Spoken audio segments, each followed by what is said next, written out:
नाटमी of the cardiac. Cardiac एक बंद मुट्ठी की मांग होती है। मिसाल के सपोज करते हैं, बंद मुट्ठी कैसे होगी? ऊपर वाले को हम कहेंगे सुपीरियर वेना कावा और नीचे वाले को कहेंगे इन्फीरियर वेना कावा। इधर से हमारा ब्लड जो है वो हमारा गंदा खून डीऑक्सीजनेटेड ब्लड आता है और ऑक्सीजनेटेड ब्लड जो है वो चला जाता है। पहले जो हमारा लेफ्ट साइड पे आता है, ठीक है, फिर हमारा राइट साइड पे होता है। इसी तरह हम क्या सपोज करते हैं, पहला हमारा जो ब्लड आया वो राइट एट्रम में आया, इसके बाद क्या वो सर्कुलेट होकर हमारी बॉडी के नीचे आता है। इसी तरह इसका पहला जो है उसको valve of the forward Veena कावा के जरिए आएगा और नीचे आकर राइट कॉर्नरी आर्टरी में चला जाएगा। इसी तरह इसके आगे एक वेल्व लगा होता है जो इसकी रफ्तार को एक मेंटेनेंस पे लाता है, वो है राइट आर्टरम को राइट वेंट्रिकल में जाना होता है। राइट वेंट्रिकल से गुजरने से पहले वो क्या करेगा, जो हमारा वेल्व की ब्लड प्रेशर का शूट करने की कंडीशन होगी वो हमारा ट्राइकोस्पिड वेल्व होगा, जिसके जरिए आपका ब्लड जो है वेंट्रिकल में डीऑक्सीजनेट ब्लड होकर ऑक्सीजनेट में जाएगा। इसी तरह क्या होगा, सर्कुलेट होकर हमारा जो है लेफ्ट वेंट्रिकल से होकर राइट एंट्रम में आने के लिए क्या करेगा, वो वेल्व ऑफ दी वेंट्रिकल में रिटर्न लेगा। फिर इसी तरह रोटेट करके हमारी बॉडी के अंदर दोबारा सर्कुलेट होगा, डीऑक्सीजनेट ब्लड जो है वो ऑक्सीजनेट में होकर हमारा जो है पल्मोनरी के जरिए वापस चला जाएगा।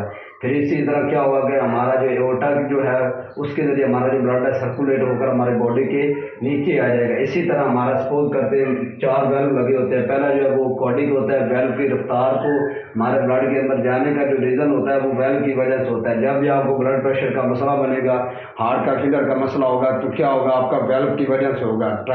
ट्राइकोस्पिड जो है वो सबसे सीरियस वेल्व होता है। इस तरह हमारे चैम्बर 4 होते हैं। पहला चैम्बर जो है वो राइट एट्रम है, लेफ्ट वेंट्रिकल में जाता है। इसी तरह लेफ्ट वेंट्रिकल राइट एंट्रम में आता है। तो 4 वेल्व की बिना पे हमारा ब्लड प्रेशर शूट करता है। जब भी आपको हार्ट फेलियर होगा तो वेल्व ट्राइकोस्पिड की बिना पे होगा। तो आपको सबसे बेहतर जो है इसका आपको ज़्यादातर जो ब्लड को शूट करने के लिए आपको सबसे ज़्यादा जो एक्सरसाइज करनी चाहिए। इससे यही है कि आपको ब्लड कभी भी आपको हार्ट फेलियर नहीं होगा। इस तरह सपोज करते हैं कि हमारे अंदर की एनाटॉमी कैसे काम करती है, हमारे बॉडी के अंदर कैसे हमारा ब्लड सर्कुलेट होता है। ये हमारा हम सपोज करते हैं, ये हमारी रीढ़ की हड्डी है, वर्टिबल कॉलम है। इसको हम सांस की ट्रैकिया बोलते हैं, सांस की नाली के साथ होता है। इस तरह राइट जो है हमारी जो इननोमिनेट हड्डी होती है, जिसके जरिए हमारे ऊपर का जो कार्डिक है वो काम कर रहा होता है। ऊपर के जो हमारी वेन जो आती है वो हमारी सुपीरियर वेना कावा है। इसी तरह इसके नीचे हम देखेंगे तो हमारा जो एक साइड पे राइट साइड पे जो होगा वो लंग्स होगा, फेफड़ों के साथ एडजस्ट होगा हमारा कार्डिक जो है। इस तरह नीचे आएंगे तो क्या होगा कि हमारा जो है ट्रैकिया जो है वो रोटेट करता हुआ ब्लड जो है हमारी राइट ट्रैकिया के जरिए हमारे सांस की नाली के साथ कार्डिक होगा। इसी तरह हम लेफ्ट पे जाएंगे तो क्या होगा, हमारा जो लेफ्ट इनोमिनेट होगा। इसी तरह आर्च ऑफ एओर्टा होगा जो ब्लड को सर्कुलेट कर हमारी बॉडी के अंदर पल्मोनरी के जरिए ट्रैक करके हमारा ब्लड जो है पूरी बॉडी के अंदर चला जाएगा।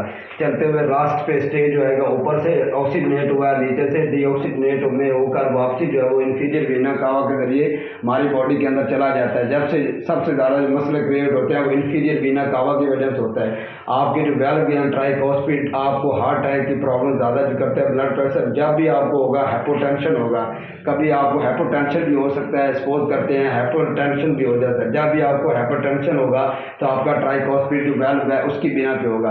अगर आपका हार्ट फेलियर होगा तो फिर क्या होगा, आपका एओर्टिक वेल्व की बिना पे होगा। तो ये था आज का जो हमारा टॉपिक था, वो था cardiac anatomy of the cardiac. Internal थी और एक्सटर्नल थी। आज आपको बहुत ज़्यादा सीरियस बात बताई है, ये सबसे इम्पोर्टेंट है। हार्ट फेलियर से बचने के लिए सबसे जो ट्राइकोस्पिड वेल्व है इसकी बिना पे आपको हार्ट अटैक होगा। इसकी सेफ्टी यही है कि आपका जो वेल्व को डिस्टेंस जो है उसकी एक्विपमेंट जो है फैब्रिलेशन जो है उसको एक्टिवेट करने के लिए आपको सबसे ज़्यादा क्लोपिडोग्रिल या इसी तरह सपोज करते हैं टिडोल मिल न इस्तेमाल करें। इससे सबसे जो बेहतर है वो लैमिन इस्तेमाल करें। इसके ज़रिए आप जो because of the bone at the heart of the cardiac, no is the fibrillation of the body, is the cardiac of the no heart failure is the hypertension and the hypertension. Good luck.